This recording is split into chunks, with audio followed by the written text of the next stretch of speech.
Death is the final destination of finality. The story shrouded in the mystery of death will hold a true testament to the beliefs of groups throughout history and today. You're listening to Death the Show with your hosts, Chuck Banks and Ghostbait. Ladies and gentlemen, you're listening to Death the Show. This is episode 10, and you're live with Chuck Banks and Ghostbait here in the Gauntlet tonight. And you know what? Tonight, you have a special treat. Happy birthday to Karen Dahlman, the one and only Karen Dahlman. Karen, it's probably been a couple years since we've had time to chat. It's been a while, and I'm glad we're doing it finally. And, he invited me, and he said, how about April 6th? I'm like, perfect, that's my birthday. And by the way, I wouldn't want to do anything else but doing this with people I love and talking about the paranormal, what we all love to do. Yep, sure do. Yes, and it's always exciting anytime that I get a chance to talk to Karen. But tonight, we're on Odyssey Radio, so it's 52 minutes, and Karen and I could probably talk for 4 or 5 hours. I'm going to guess. You aren't kidding. That's what I figured. Alone. He gets 4, I get 4, and then we might give Brian a half an hour. 10 minutes. 10 minutes. Okay, 10 minutes. That's good. We can get more for us. Yeah, he's always good to fall asleep occasionally. Just throwing that out there. Hey, not during our shows, Chuck. Not during our shows. All right, so Karen, what's new? I mean, I see you're you're fairly close to one of the most holy sites when you look at spiritualism. Yeah. Okay. So there's so much going on, you guys. There's a lot of gigs I'm doing this year. Like I'll be speaking at different conferences I'm really excited about. I'll plug those and everything. One of the really cool things I got to tell you, Chuck, because I know you're going to dig this.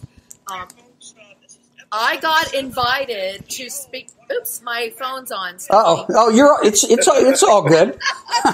Hey, look at you guys. I get to my phone off. There you go. I was invited to speak at Lilydale, so I'm going to be on an online event for them in the end of July, and I'll be announcing that. And anybody in the world can join in. I'll be talking about actually a 2-hour show I'll be doing with the history of the board, and then moving into people that use it, how to use it, and some of the spiritualist movement stuff, but also getting into some of the people that are more modern day, like Jane Roberts or Betty White, not the comedian, but the other Betty White. Although maybe Betty White, the comedian, would come through. I don't know. Just saying. So there's a lot of events coming up, and I'm super excited about it. And I got Michigan Paracon, Sage Paracon, going to the UK again in July. Just lots of stuff. So I'm happy to be, again, out there with my friends.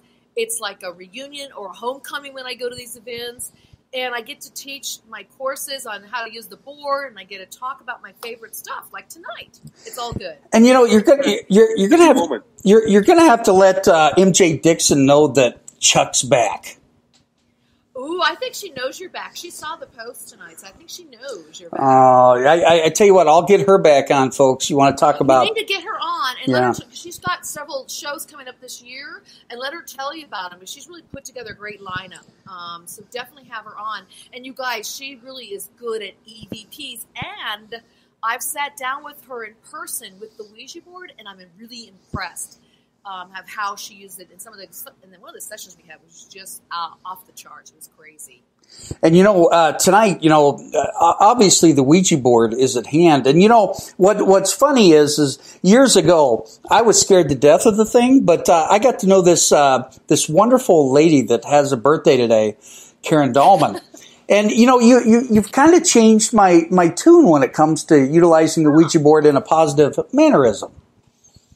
Well, I'm curious, what was it that you heard or resonated with you that allowed you to shift that perspective or widen it? Well, something made sense a long time ago when I was having these conversations. And, whether you're doing EVPs, whether you're using the SB7, whether you're using any type of technology, it's very similar in that connotation. And then obviously the Reverend Tim Shaw, talking about table tipping and things such as that. And it really doesn't scare me anymore. Aww. Yeah, you know what? You're just using different devices. And you guys got to remember this. The device is not what makes it work. It's yourself. Hey, Nancy's here. Hello. Listen, thank you guys for wishing me happy birthday today. I got to tell you, you made my day. Every single one of you who's on the show who's saying it and people that have written to me. Thank you, Wendy. Oh, hey, all my buddies are here. I love it. Listen, makes you feel good. Thank you, Jennifer. Oh, my gosh. So the deal is this, you guys. we live our lives and we kind of get isolated in our things we do, or, you hear from your friends. But when you have a day of nothing but people gushing on you of this positive energy, I haven't even had a chance to read what you guys wrote to me because I've been so busy today, but I can feel the energy flowing in, and I'm like, I'm on seventh heaven. So everybody remember this. When it's your day, it's your day, allow those blessings to come to you. It's just remarkable. Thank you, everybody. Well, it's, positive affirmations, much like, the prayers. When somebody says, I'm sending you healing prayers, it does the same thing, and it's amazing. It is the same thing. So you go, I'm sending you positive thoughts, positive vibes, prayer. I mean, there's been studies done on this where people say just thinking positively, or people from afar thinking positively for you or doing those prayers, that they show that it actually changes the outcome of that person in a positive, more uplifting way. Whether it's you're on your deathbed or you're going through a pain or an illness or something in your life, and you get those prayers, it seems to help you and you feel it. So I got to say, yeah, I felt it today, big time, big time. So Lily. Yeah, so no matter how anybody feels about Facebook, that's one good thing about Facebook is being able to send people, happy birthday or prayers or whatever they need. Mm-hmm. Back that's up. So true. Instead of, calling them, or which I guess you should do too, but or snail mail. This way they get it almost immediately. You get it immediately, and it's not. I haven't been able to see what you guys said, or I just felt it. But it was my birthday, and I was like, okay, it's my birthday, I better feel good. But it was like I had no choice. It was just coming through. So, gosh, it's awesome. So, everybody, if you have a bad day, hold out to your birthday, okay? And you're going to get all kinds of love your way. 150%. Now, Lilydale, have you ever had the opportunity to walk those hallowed grounds? You know what? It's been on my bucket list. I've never visited Lilydale, but I went to Casadega in Florida, which is the sister community of Lilydale. Interesting fact. Here you go. So in Casadega, Florida, there's a river that runs through it called Lilydale, and in Lilydale, the community, there's a river that runs through it called Casadega. Oh, jeez. Isn't that cool? So they invited me to do the talk online. We're talking about maybe in 2023 being in person. Nice. And so no, I can't wait to walk those houses. Have you, Chuck? Yes, I had the opportunity a couple years ago when I did an event with Coyote Chris Sutton and Dan Class at Hinsdale, and I'm here to tell you, when you walk those, I don't even know how to describe it other than sometimes you feel like you're at home. When I was in the Phoenix area, working on my PhD, I felt at home there, but I also felt very much at home at Lilydale. Well, you have that psychic abilities and background, and sure, everybody there is usually registered being a medium or something. And you've heard about the stump, right? Yeah. Okay, and Tim Shaw, Reverend Tim Shaw, you've had on your show, talks about that. He's also a friend of mine. He's got me all fired up about getting out there to be on the stump or listen at the stump. It is amazing. If you guys get a chance to go, I just know about it from the stories and reading about it online. But if you get a chance to go, go. And Casadega, I speak highly of too in Florida. I've never got to go to Casadega, but you also have a place just north of you that's pretty awesome. Sedona. Yes. Sedona. Listen, you guys. I was telling Chuck. And a lot of you guys know this. I moved from California to Arizona, the greater Phoenix area, about a year ago. And get this now. Hey there. Okay, you guys, I love everybody shouting out. Okay, so this is the deal. So in a year I've been here, I've already been to Sedona 8 times. Almost every other month I go. It's just enchanting, beautiful. I've gone by myself several times. I've had friends come up and fly out there. I've even had a group of friends who do the Ouija board from Houston fly up there, and I met them up there on Halloween night, and we used the board. It was so much fun. And I go hiking up there too. So it's just beautiful. I love the area. And just being in that energy, that vibration, you know this, Chuck, from being up there, you can feel it. It's like, you don't know, you go, if you're not used to this energy, you just go, God, I feel magical here, or I really resonate, or you just go, I'm happy today. It's that energy there, you guys. It's major vortexes. Vortices is the correct way of saying it. Vortices. It's kind of like going to Venice Beach when it's not so busy. Yeah, it's got that allure, to it. The beauty, especially the beauty, like you're talking about with the beaches and stuff and the allure, absolutely. And there's just so many magical things to do. And even if you're not into the whole, readings and the spiritual stuff, just being out there around those red mountains and just the Native American history there, or even the rock formation, geological background to that place is just stunning. And people see motherships there all the time. That's east of Tucson. It's actually north of Phoenix. It's on the way to Flagstaff on Highway 17. You can kind of take a little exit there. So it'd be northwest of Tucson. Have you ever been in the building that kind of sits in the mountain? Well, which one is that? There's several. I believe there's a lot. Yeah, So is it like a metaphysical building? Yeah. I can't remember the name of it, but I'll tell you that when you walk in there, you know how you can go to some spots and they're like they treat you like a piece of meat, whereas I walked into that and man, everybody was like lovey and welcoming. It was super exciting. I was in this. Okay, that's interesting you said that. So I was in this one building. What do you think it's called? Mystic Arts. Which one is it? Oh, I can't remember the name. Gosh, I've been to so many different places up there, but it's right across from the town, the little artist colony called Talakapaki.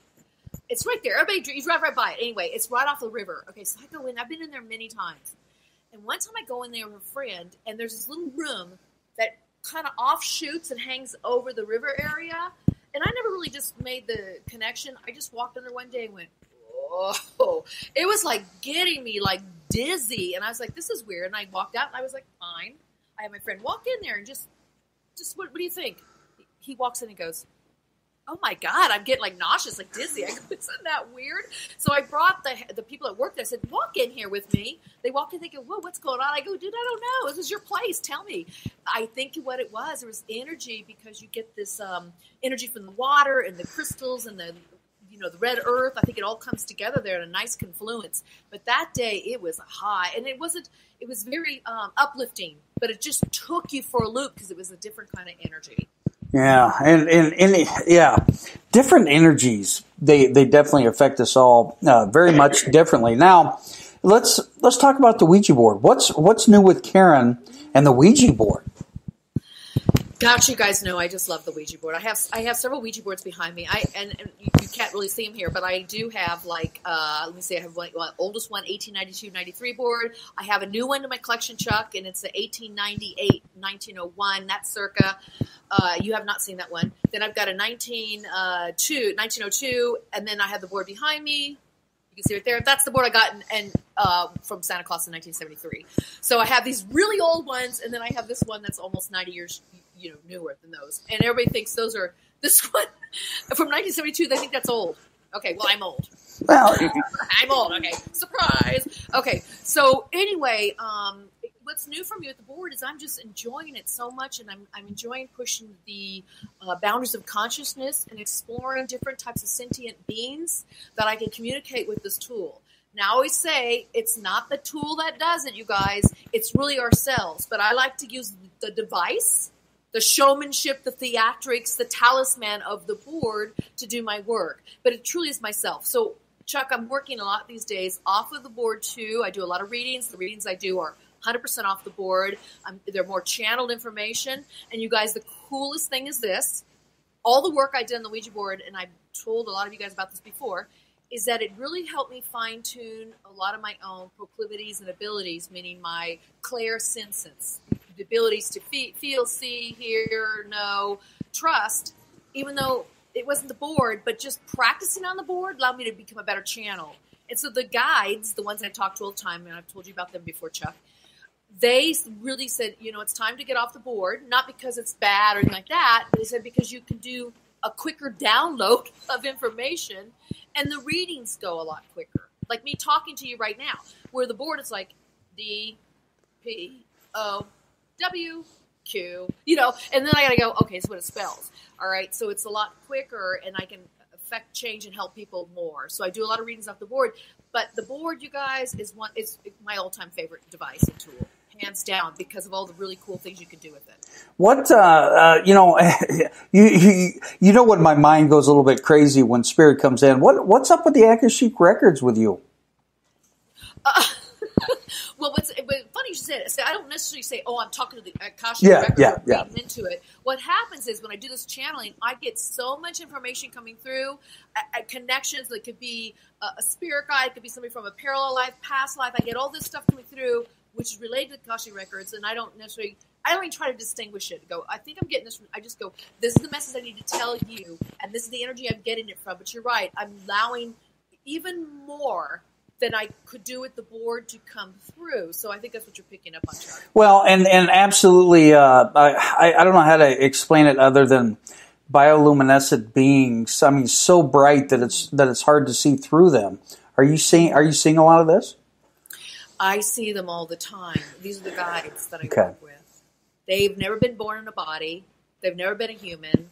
They're nothing but a light being, and this is what you're picking up on. And you have to see it through the inner eye. Out here, we would never be able to see them because their resonation is so, the frequency is such a high frequency that it'd be impervious. We wouldn't be able to see them. But what you're saying with your third eye going in here, you're actually picking up on them, and they are extension of source, as we all are. We all are an extension of source. But they say what separates us is that they know they are, or we forget that we are. And therefore, they don't need the physical human experience, and they have all knowledge and wisdom. I call it source wisdom. So when I'm channeling, doing my readings, and when I worked on the board since 94 is when I met these beings. I've been working with them ever since 94. They just come through stronger and stronger as I'm able to develop my own filters, my own beliefs, my own abilities, and my own knowing, and step aside, and they come through really strong. And so that's what's happening. That's what's happening now. It's just out of control. Well, it's over the top. Sometimes out of control and over the top's good though, because in this case, it's good. Yes, you want to get out of your boundaries. You want to get out of your way. You want to get out. You want to break down those walls or barriers or confines of what you believe psychic mediumship and all these abilities are. And I'm like, I don't know what it is. It's beyond that. And every time I work on this tool, and every time I work with the readings I do, it just expands that much more. So you're right. It's all good. Yes. Now Brian has a question. I just know it. Yeah, Brian, I know we won't let you get it. You can't get a word in edgewise with that. You are a psychic, Chuck. So a board always takes two people, at least two people. So being you're such a conduit and stuff, is the person that you use the board with is equally as good as you? Or are you the conduit for the person that you're trying to read? Or like if me and you did the board together, I'm a rookie. I've used it like once or twice. Not scared of it by no means. At first, years ago, maybe I was, but not anymore. So to get anything out of it, you being so strong and me being a rookie, how are you able to get answers and find things out on the board? What a fantastic question, Brian. Thank you for asking that. Seriously, I don't think anybody's asked it that way before. I do want to say this. You can use the board alone, but people write to me all the time. It's going to be a lot harder because you got to learn to get the energy down. Okay, so having said that, talking about with a partner, because I've been using it for such a long time, when people sit down with me, they have a really good opportunity to have the planchette work for them because the energy is so strong when it comes through. And they're like, oh, I can feel it. Now, does it work great? No, we'll tend to get gibberish together. Mm-hmm. It might be slow. I still have to go through all the growing pains with the new person. But when I come forward and do readings or I write my books, I have to sit down with somebody who's seasoned at it, and we work together. Now, I can be with somebody who's used the board without me, and maybe they're working for 20 years on the board, and I've been doing it for 49 years, you guys, 49 years. And person using the board 20 years is like a baby to me, but yeah, that's a lot of years, right? Mm-hmm. We can sit down together, and it's not going to go like you'll see Rodney and myself use it. It's some other board partners I worked with in the past, because our connection's not established. The key is this. When you sit down with somebody at the board, there needs to be some kind of relationship established, meaning you could be friends or you could be colleagues or something, and then you start building from that. And then your energy actually does this. It starts coming together, and then it connects.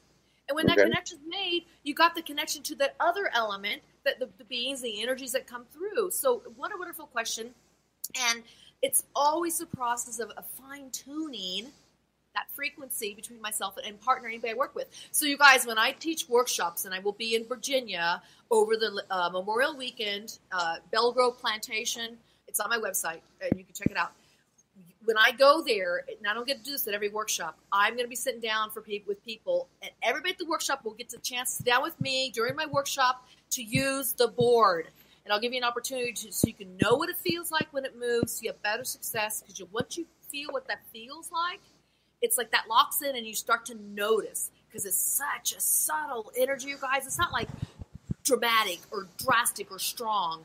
Now it is for me, but working with somebody new, it's so subtle, but I can help you learn to tune into that, and then you'll be great on your own. I teach people all the time, and everybody I've sat down with, we always get it to work. Now, I'm not going to say it's going to spell solid sentences and words, but we'll at least get it to move where you can start to feel that sensation. Have you ever seen the planchette just fly off the board by itself? I have not. Now, people tell me they have. So, for me, never. I've never seen the planchette move on its own. Gosh, I wish it would. That'd be so freaking cool. I always have my finger on it. Now, I have had, I usually do the planchette, and I usually have one finger on like this. And my partner might have, maybe 2 fingers or 3 fingers. And I've had it where it just wants to go off the board and move over to somebody in my group, and it keeps going. And I'm following, and it points to somebody sitting at the table. And I'm like, okay, they want you to come over here and do this with me. It's something like that will happen. But never on its own for me. I've heard stories, though. Brian? Yes? I was like, what the heck are you talking about? I thought he was going to ask a question, but he must not be going to ask a second follow-up question. I don't know what question that's supposed to be. No, I'm trying to give you a subliminal message, man. You put him on the spot. I do that all the time. He's good at that. He always gets me. I think you'll have it when you have a question. You're going to ask it, but I think that was a great question. Well, okay, since we're here, okay. So, see, and you started in the beginning of the show where you're talking about different equipment and stuff, and I totally agree with that. Like the Ouija board, you got to make sure you close it as well as open it, respect it, close it properly. It's the same thing when we do stuff with SB, Spiritus app, Necrophonics. It's basically the same thing as a Ouija board. And when we're done with the EVP session, we will say this session is now closed. Do you always close the session, Karen? Okay, so I love that you're talking about this because I think it's important to have a beginning, a middle, and an end. As we will have out of courtesy and decorum in this conversation tonight. We had thank you. MJ's here. MJ. Hey, talking about you. Girl. Yes. Your ears were burning. Yes. Chucky's back there, MJ. MJ, you're going to come on his show. Anyway, Sista's in the house. Okay, so what were we talking about before MJ rudely interrupted us? Ouija board. Yes. I think we were talking about a beginning, a middle, and an end. Yeah. Beginning, middle, and end. Yep, there you go. The decorum of this conversation tonight, we were behind the scenes having a little hello, talk. We're talking now, hello to everybody, and when we're done, we'll say goodbye. I'll tell you what this does. This breeds respect. This breeds, I'm honoring us being in the same space together. That's what an opening, a middle, and an end does. You go to plays, you go to movies, the beginning and the end, read books, you meet somebody. It's the beginning, the middle, and the end. People go, I need closure after death because that's like the ending. Did you get closure? You want closure. You say goodbye to somebody or you break up with them. You kind of want closure on that, right? So that's what we're talking about here. And this relates to everything in life. So how I approach the board, I don't go, I got to close the board. I go, what's the most respectful way I can treat the energies or even the attempt to talk to certain energies, whether it's my sessions I do without the board or with the board. And so therefore I always have a hello, a starting place, and make it into a sacred space. We enter it, we have our conversations that engage and interact. And then I end it and I thank them. It's always gratitude, right? Everybody loves gratitude. Right. Doesn't matter if you're a spirit or you're alive or you're even an animal. They sense your energy. And then I always say goodbye because that's what we do in our culture. And I would say out of any kind of beings, even animals, there's they sniff each other and then there's they part way, but they're aware. They're aware there's a beginning and kind of an engagement and then a leaving. Sometimes they eat the other animal. That's part of it too. But I think there's that whole dance we have to do. And so that just translates beautifully into this work. And when I say this work, I mean any work when you're dealing with the unseen dimensions. Okay. Are you ready for me to go down a rabbit hole? You know, I love rabbit holes. I pretty much live in rabbit holes these days. Okay. She's got some pretty deep ones. Okay, but You know this. I know this is what he and I do. okay, but By the way, Chuck's been on my show too. Oh, hi. you say hi. Yeah. Okay. So What's your sweet baby's name? it's Leo. Leo. Yeah. He's Leo. he left. But okay, so I love beagles. So rabbit hole. How many dimensions are there, Karen, that's been shown to you by your guides? Okay, so here's an interesting answer to that. So I've asked this question many times, and they said, you know, to be honest with you, it's infinite. And when people say they think they have it figured out, and then they go, that's just them trying to sound important, or do they only understand a piece of it? So I really try to keep myself from saying that I know or I think. I just go, there's multiple dimensions. We're mostly aware of maybe 13, 12 or 13. There's so many more. They said if you understood there's dimensions within dimensions. And they did some examples with me where they set up a bridge. This is going to be hard to explain.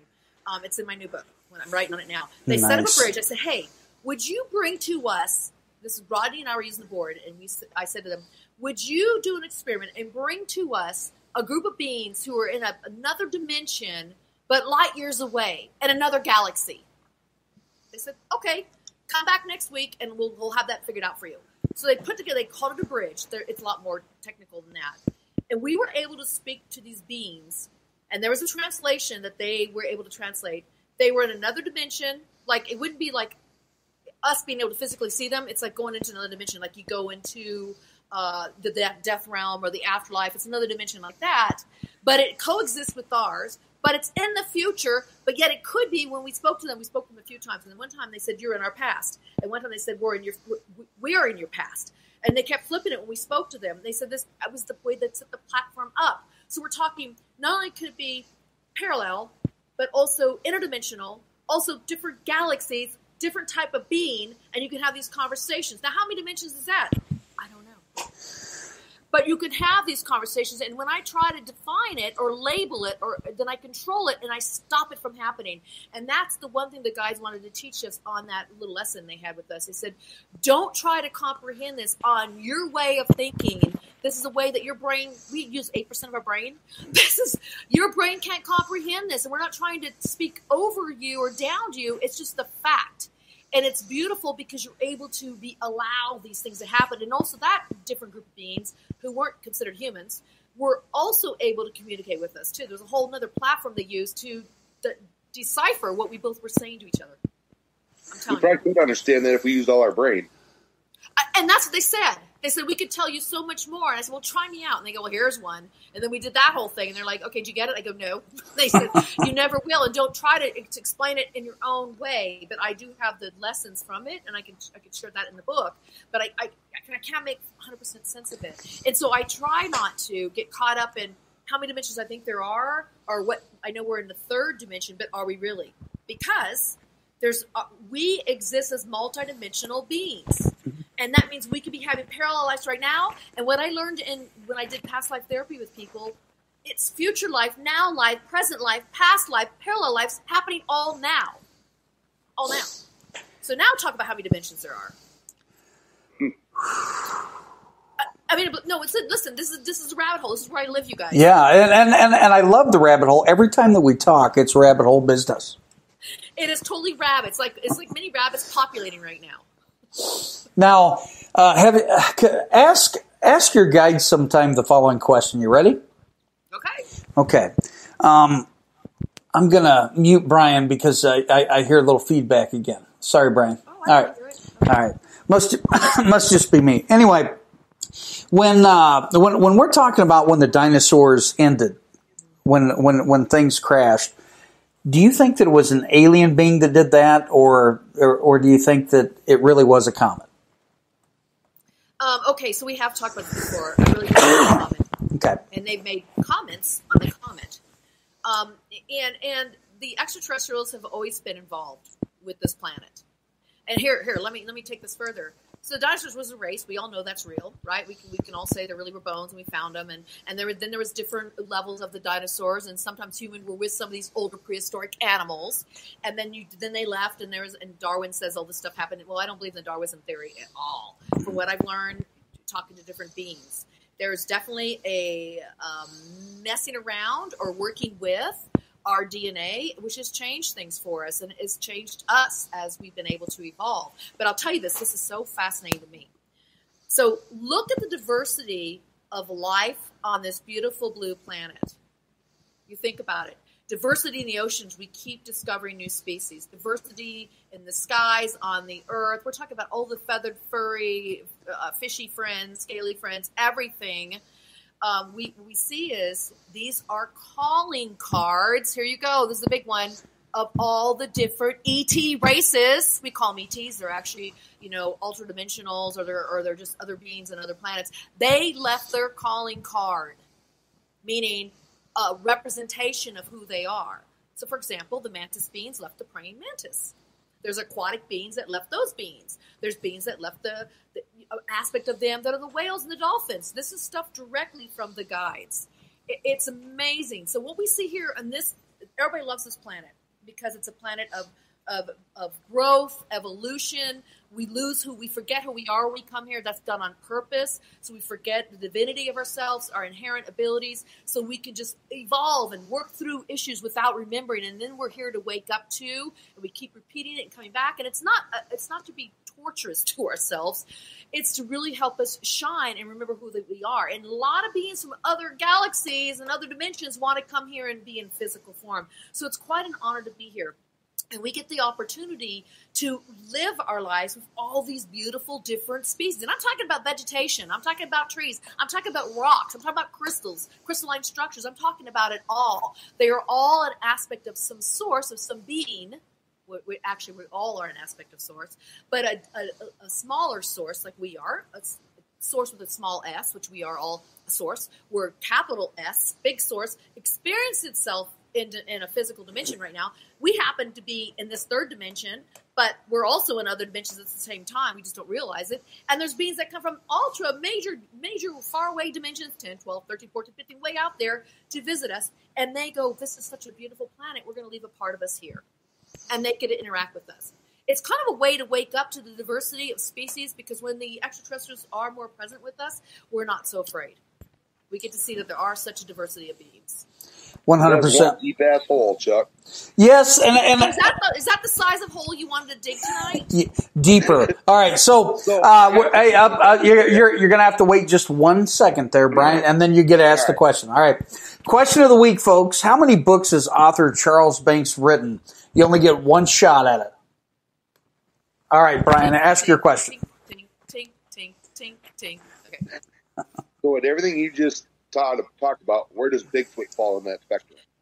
I've spoken to the sentience of Bigfoot. So what we do on the board, and we've made a connection with the sentient being, which is kind of like an oversoul of the different species. And so we've worked it down to different, even insects, to snakes, to fish or mammals, and including mythological creatures, or what we cryptozoology, those kind of creatures too.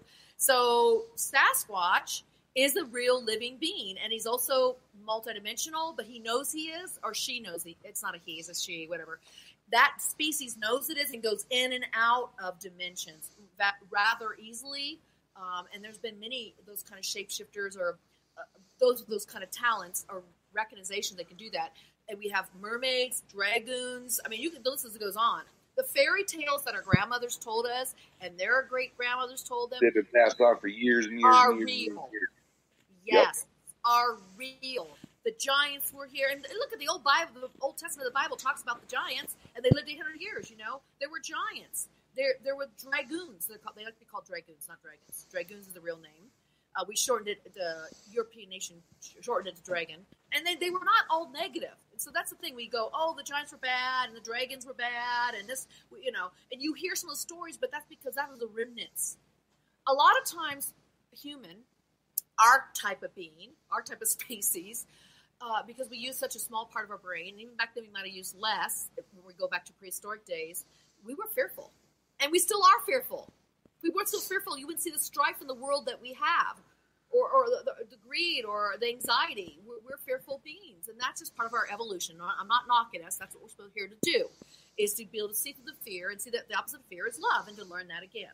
So you've got to understand that because of that, because we have this fear-based mentality, we want to demonize and project those fears onto beings we don't understand because they're different, or they're more powerful, or they're larger, or there are some bad apples in every group, you guys. So we don't want to say, oh, all the giants were bad. They're not.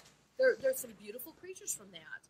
And there were cyclops. I mean, the list can go on. I mean, these beings all are real. Now, do we see them today?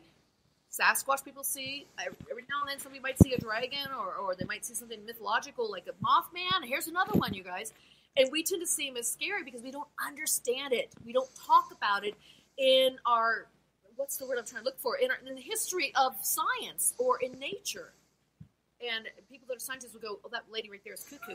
Well, I'm just telling you, it's in all the sacred text. It's in all the history books. And mythological stories in, Grimm's fairy tales are based upon people's experiences. So you can't throw that out. You got to look at that.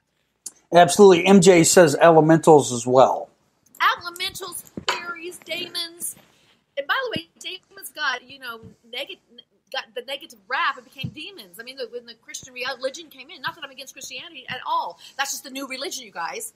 A little over 2,000 years old. There's religions that predate that, or even just belief systems that predate that, which were fine. But yeah, thank you for bringing it up, MJ.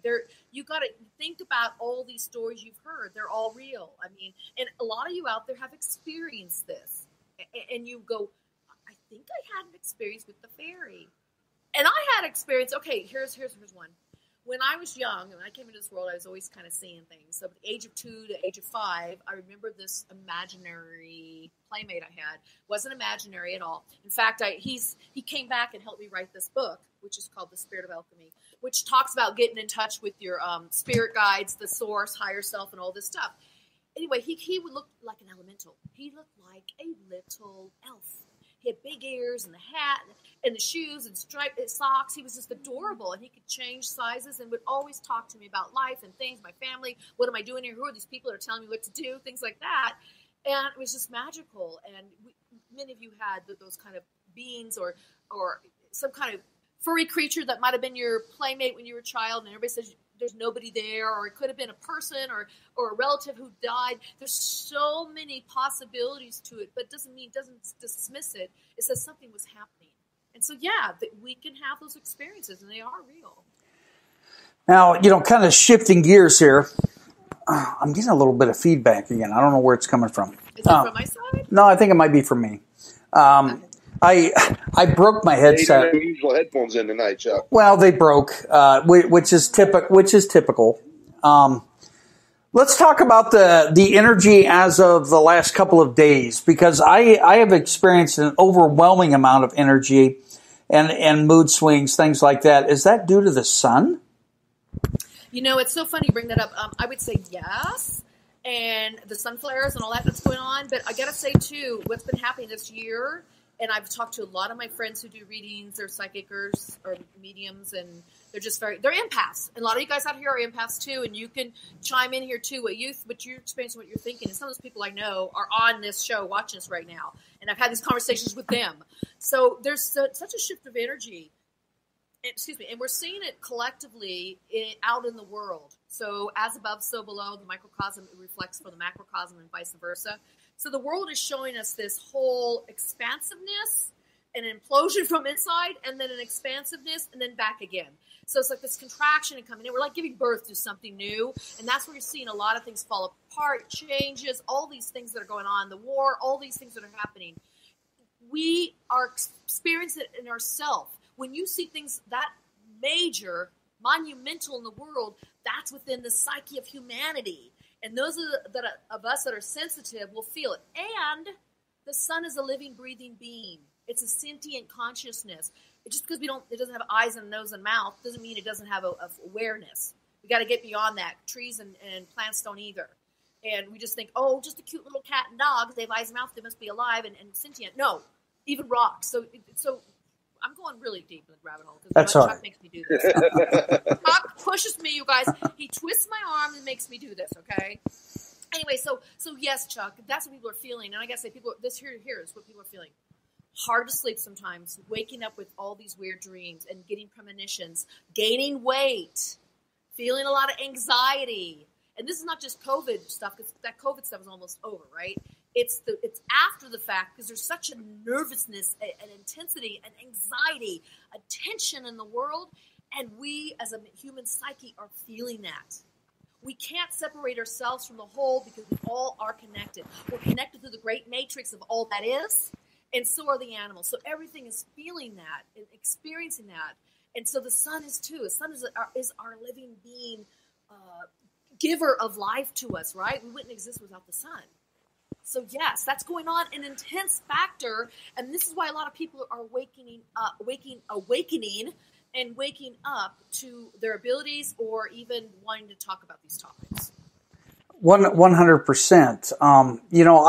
I've noticed a plethora of prophetic visions. Stuff that's coming true at an alarming rate. I won't even call it cool anymore. It's almost at an alarming rate. And anytime that happens, I mean, let's face it, the last 3 years, we've been living through a massive amount of history. It's like, oh, great, another historical facet has happened today. And I think that holds true as well when you look at prophecy and prophesizing itself. Oh, yeah. We can see a lot of things coming true from the Hopi traditions. Yeah. Nostradamus, you guys all know that, and recent the Hopi prophecies. You can see from different. I really resonate with the Native American culture from North America and South America too. I kind of follow those traditions more than any, but you'll see them in other cultures too that are more primitive. We call them primitive, but they're native.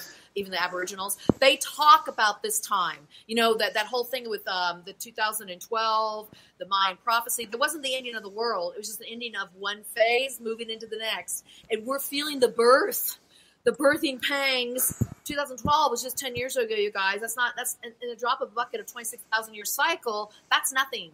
So it's like we're feeling as if it was yesterday, and we're in it. This is one of the greatest times to be alive. Although it happens every 26,000 years, there's a great time to be alive. We are here for a reason, and don't forget that you're here. There's something more for you to understand, to know, to share, to awaken to, and this is what's happening. And all the strife in the world, you guys, there is a silver lining. I swear to goodness.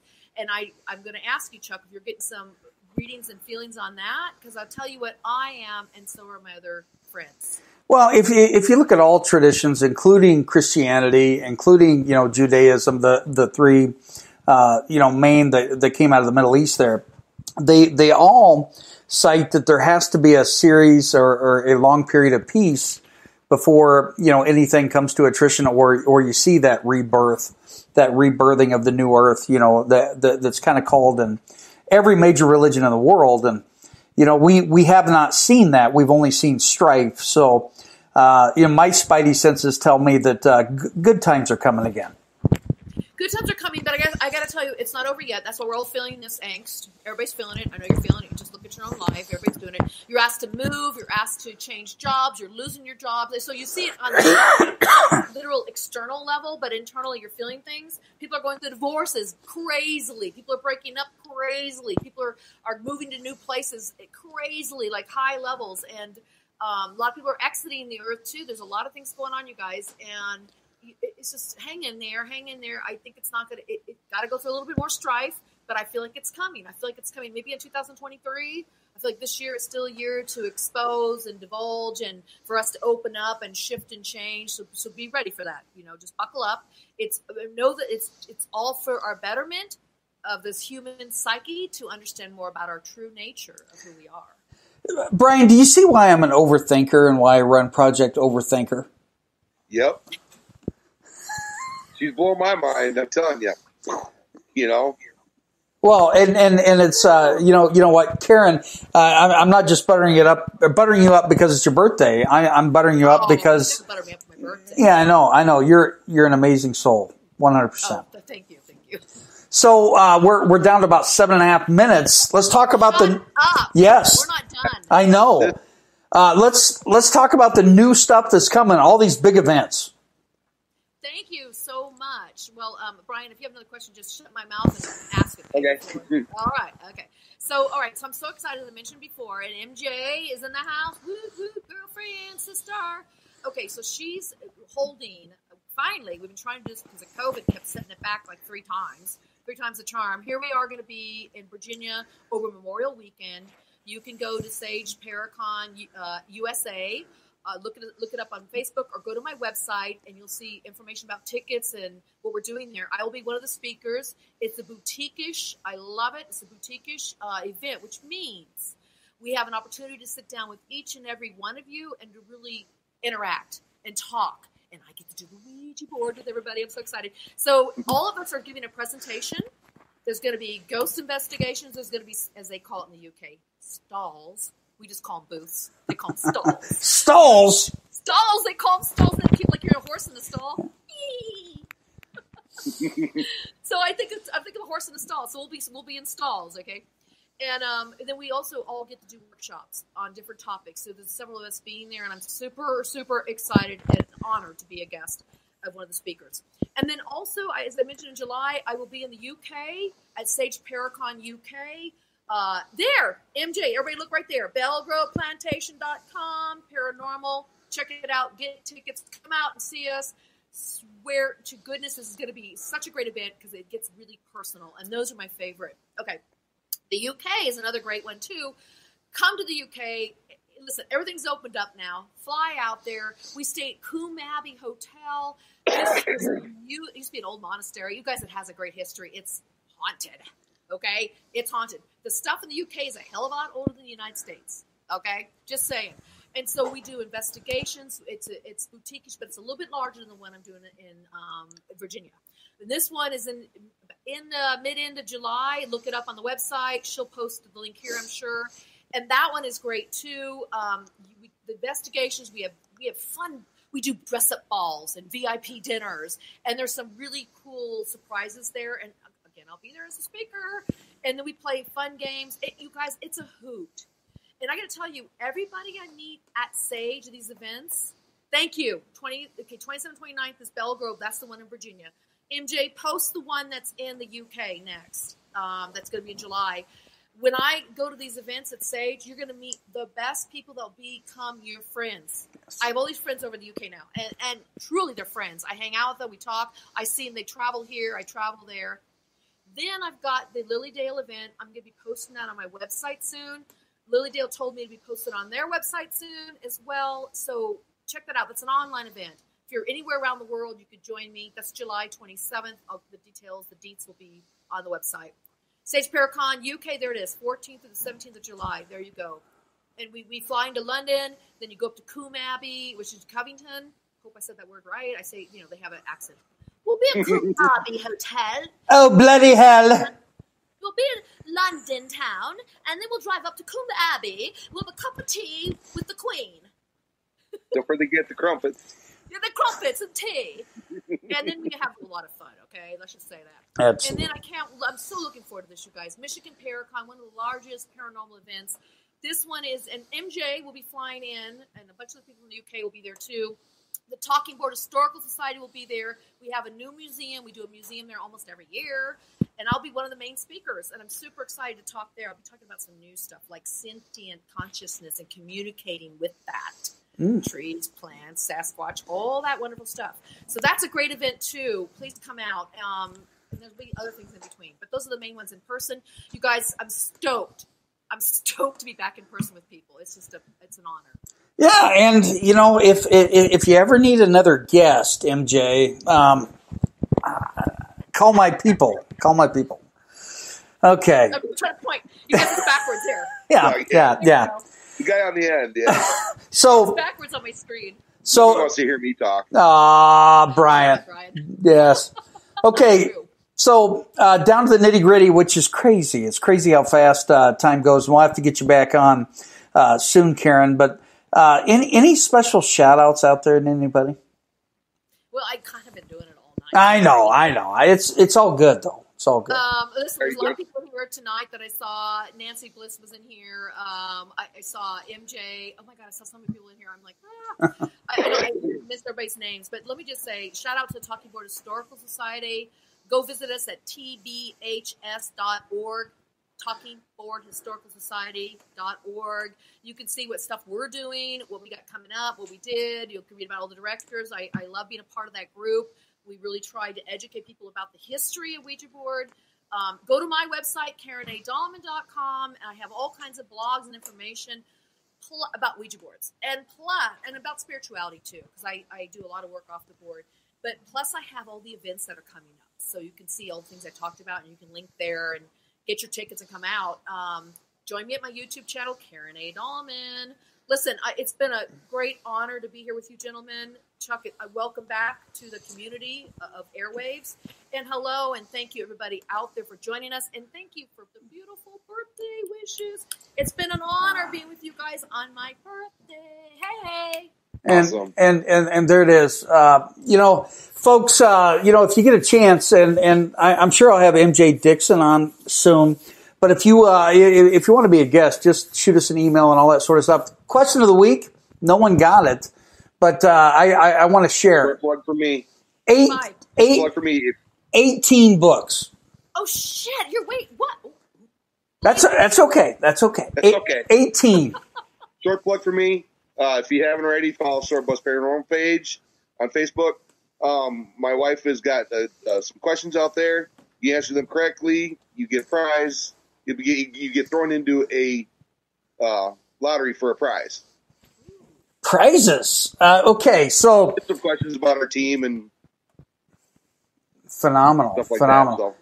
Well, all right. I'm going to take us out here. Karen, stay on the line here for just a few moments as we plug it in. No Show Sunday. Yours truly is going to be a guest on Dark Night Paranormal Radio. So if you want to hear about me, join Dark Night Paranormal next week. Next Wednesday, we'll be back, large and in charge, folks. For everybody on Odyssey Radio Network and Death to Show, good night. Bye-bye, you guys.